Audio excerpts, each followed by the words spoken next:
طبعا زي ما احنا شايفين كده هنعمل مع بعض البوري ده فسيخ. زي ما انتم شايفين جمال البوري كده. عملت غسلته كويس وغسلت الراس بتاعته كويس، الخياشيم بتاعته اللي بتبقى هنا فتحت راسه. شكل السمك عامل ازاي؟ فتحت الخياشيم بتاعته كده، الدماغ من هنا كده، وحطيت منديل، بس طبعا مناديل بدون ريحة، مناديل مطبخ بدون ريحة، وحط على الطبق منديل يمتص باقي المية اللي بتبقى فيه. شايفين بقى ان انا اعمل فيه ايه؟ اوقفه في اي حاجة واسيبه لتاني يوم. هاخد واحدة واحدة كده، لازم احط المناديل بالشكل ده في الجنب ده وفي الجنب ده. طازة، شايفين حتى لسه احمر ازاي السمكة بتاعته حمرا ازاي دماغه. طبعا انا هنا نزلت بالسمك كله بالشكل اللي احنا شايفينه ده كده. شايفين الراس لتحت ازاي واقفة مظبوطة.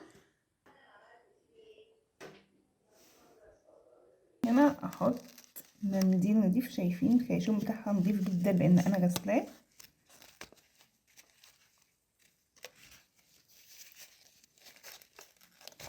كل السمكة ما تبقى ناشفة معايا كويس كل ما تديكي نتيجة احلى.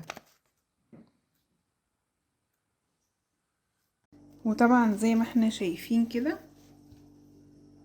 هنعمل مع بعض الفسيخ ده. الفسيخ بتاعي نشف من المية خالص.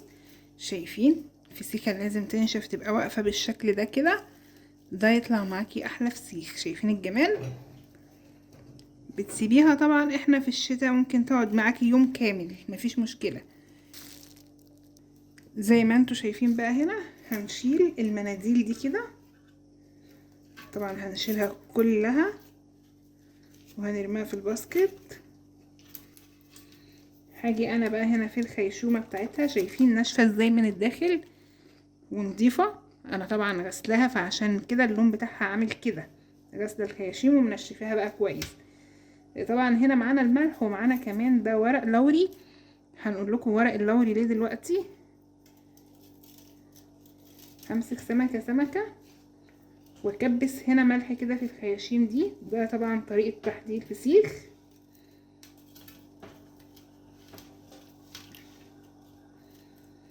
زي ما احنا شايفين كده بالشكل ده كده. طبعا علشان السمكة بتاعتي ناشفة الملح مش هيمسك عليه.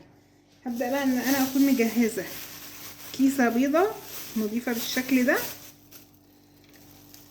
وهشيل الفسيخة ندخلها في قلب الكيس كده، وهبدأ ارش عليها من الملح ده، هبدأ ان انا اغلفها كلها بالملح. واضح قدامكم زي ما قلنا ان الملح مش هيمسك عليها علشان جسمها ناشف. فابدا ان انا ارش الكميه اللي انا حباها بقى، زي ما انا حابه الفسيخ حادق قوي وسط عادل كده. هعمل نفس الطريقه في الكميه كلها بالشكل ده كده. في ناس بتضيف كركم، طبعا انا مش بنفضل الكركم. اضغطه جامد كده بالملح. هبدا انقل برضو هنا واحده عكس واحده، يعني شايفين ديت الراس هنا والديل هنا، هنا الراس وهنا الديل. وهبدأ ان انا انزل بالملح بالشكل ده كده.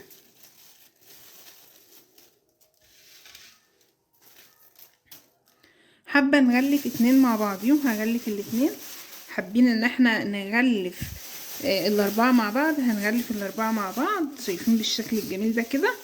طبعا انا ممكن اعمل كل اتنين لوحديهم. هكمل الكمية ونرجع نشوف. زي ما احنا شايفين كده انا هغلف دولت لوحديهم. هبدأ ان انا اضيف كده ورقتين من ورق الغار ده، مش هيدي ريحة نهائي في الفسيخ، بس بيبقى بيدي تمييز، حاجة مميزة كده في طعم الفسيخ. بعد ما يستوى هنرجع نشوفه. انا هلف دولت في كذا كيس.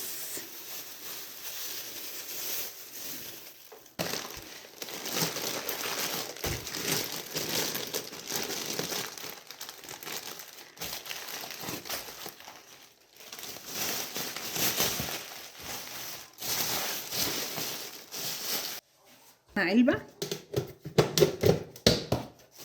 عندي علبة مستطيلة كده. هنبدأ ندخل الفسيخ بالشكل اللي احنا شايفينه ده كده بالطول في العلبة.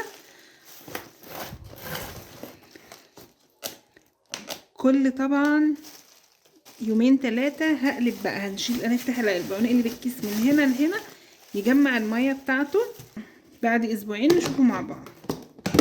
هغطيه كويس. ممكن ان انا اكتم العلبة دي كمان في